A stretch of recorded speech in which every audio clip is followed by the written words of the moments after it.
Welcome to Coach's Corner for this week. Just a couple of weeks left in school, and not many spring sports are still playing, but the Ponca City boys and girls track team still participating. They have regionals this week, and then the following week the state meet. Alan Hibler is here to talk about our boys state track team, boys track team, and their chances of getting to the state meet.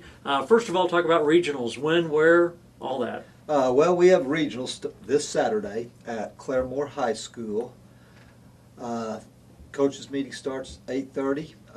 Running events start at, throwing events, field events start at 9:30.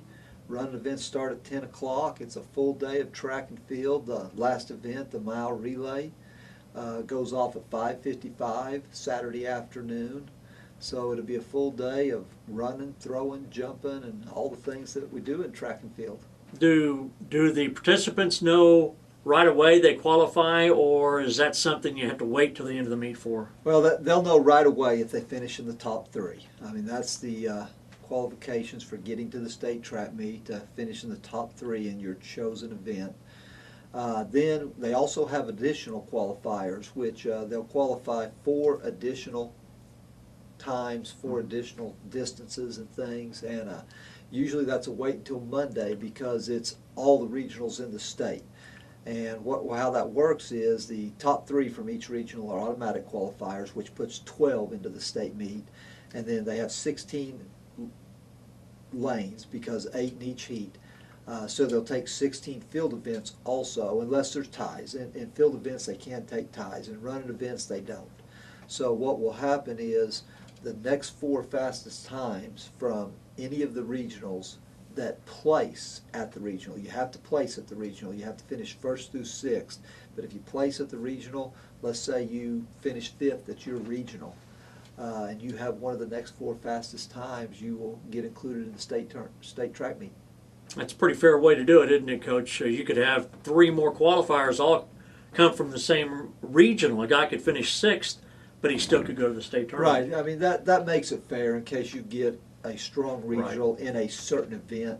It usually doesn't happen very often. Usually they're pretty well spread out where they're going to come from. But, the only thing I would like to see change, and I know they've talked about this throughout the years. I don't know if it's ever going to happen, but a lot of states have what they call qualifying meets throughout the year. They'll have 4 or 5 track meets throughout the year, and if you run a certain time at this track meet, that qualifies you to go to the state track meet.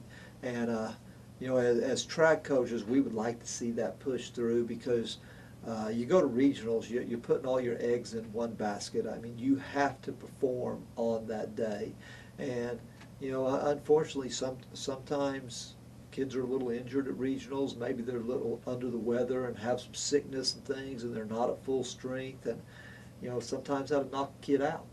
And if we had those qualifying meets throughout the year, which some states do, if you had a bad day, this regional then would be like a last chance qualifier meet because you would have had the whole season to qualify to get into the state meet. Is track, Coach, like a lot of the other sports where the big schools dominate? Well, a lot of times that's true. I mean, Jinx is very strong. Union, Broken Arrow. Maybe the best team in the state might be Edmond Memorial this year. Booker T has a lot of talent, but the metro area schools with those large populations are, they're just really tough because they have so many kids to choose from, just like in every other sport. Right. Let's talk about field events, and you have some boys you feel like, if they're on, can qualify for the state. We've got some kids in the field events that we think we've got a chance to maybe get in, but they're going to have to hit their good jumps and things. We have Heath Cromwell and Connor Larson who have both jumped over 20 foot in the long jump that will have a chance to get in.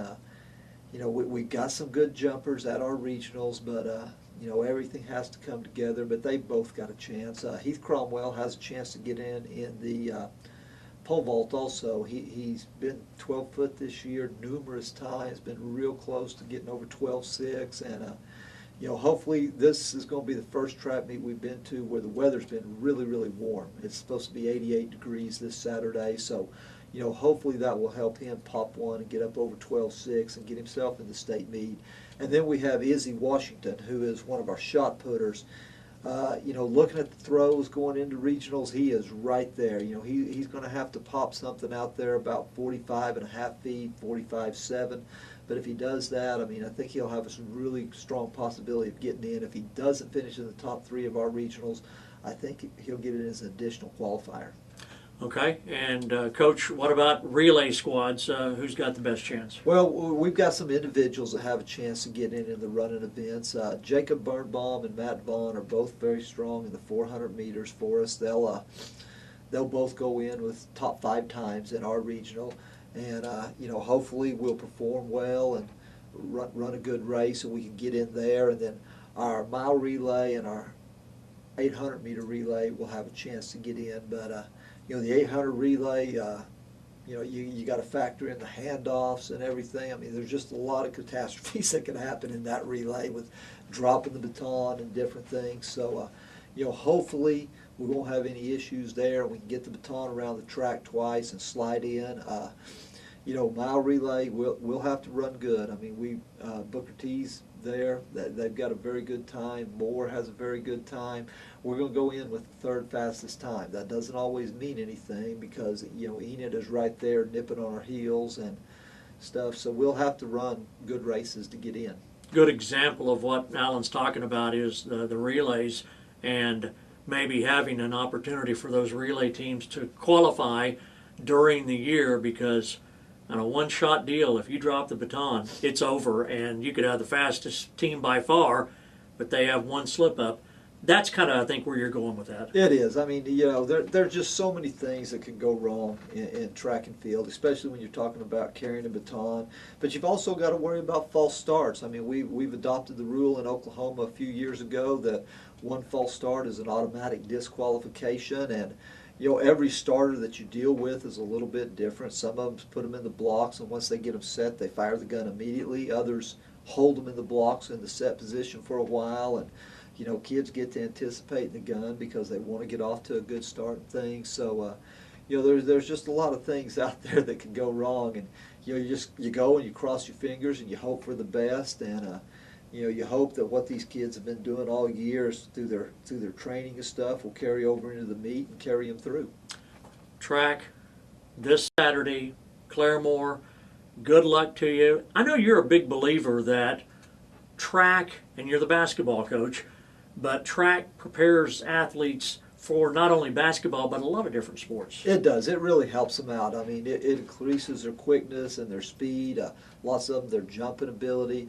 It's a great strength builder and things, and it keeps them competitive year round because they're competing all the time and things, and there's nowhere to hide out there. It's just you against all the other guys and the stopwatch, and it's just a great event. It's a natural thing that has been going on for years, and we've always used that as far back as the ancient Olympics to measure athletic ability, and it's a lot of fun. If you haven't been to a track meet, you need to get out and watch. There's some tremendous athletes out there, some kids that are doing really, really special things all across the state, and usually the weather's warm this time of year, and it's a nice day to sit out and watch kids compete. Something always going on, I can tell you that. Now, Alan Hibler is our boys basketball coach, and before we end our show for this week, and this is the last chance we're going to talk to you before the start of next school year, what does the boys basketball team have planned this summer, Coach? Well, we're going to have a very busy summer. We've got a little 3-day deal in Ripley that we're going to go to. We'll follow that up with a trip to Putnam City, where we'll have a couple summer league games with Putnam City and Guthrie. And then we're going to do the Manford Teen Camp this year. That'll be something new. We've never done that, but it's close and it's affordable and things, so that's going to be a good thing for us. And we'll finish up our summer with Oral Roberts University, a 3-day teen camp in Tulsa.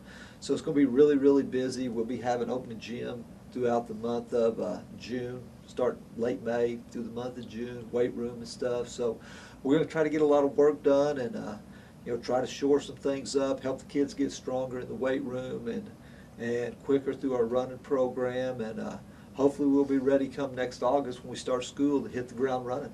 One thing that Coach Hibler has to do is share his athletes, and they're going to be playing football and baseball and all these other things too, aren't they? We do. We have a bunch of them that play other sports. You know, we're going to have a lot of them that play football this year, and you know, which is a really good thing because they can contribute and help our football team.